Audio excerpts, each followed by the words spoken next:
आइए, आपका स्वागत है मेरे YouTube चैनल पर। आज मैं आपको एक और नई कहानी सुनाने जा रही हूँ।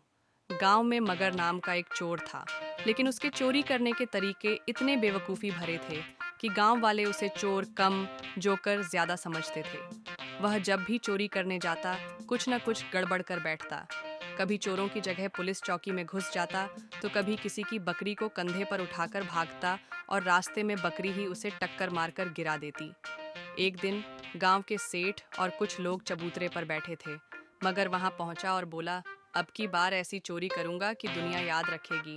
सेठ जी ने हंसते हुए मजाक में कह दिया, अच्छा तो जा, चांद चुरा ला, फिर मानूंगा कि तू बड़ा चोर है।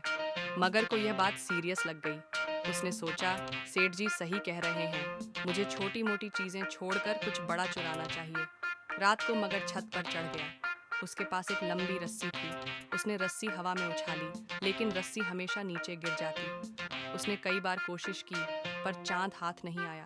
थोड़ी देर में वह हाँफने लगा और सोचने लगा, चांद बड़ा चालाक है, मेरे हाथ नहीं आ रहा।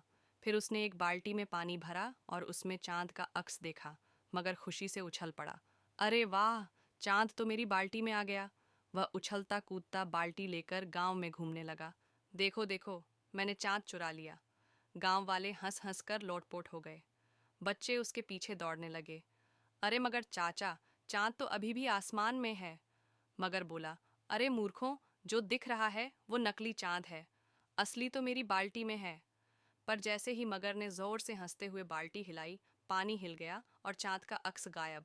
मगर घबरा गया, अरे मेरा चांद कहाँ गया? कोई इसे चोरी करके भाग गया। गांव के लोग हंसते हंसते पेट पकड़कर गिरने लगे। बच्चों ने कहा, मगर चाचा, चांद कोई चोरी नहीं कर सकता, वह हमेशा आसमान में रहता है। मगर की अक्ल ठिकाने आ गई। उस दिन के बाद उसने चोरी करना छोड़ दिया और गांव के बच्चों को मज़ेदार कहानियां सुनाने लगा। अब गांव वाले उसे बेवकूफ़ मगर नहीं बल्कि मज़ेदार मगर कहने लगे,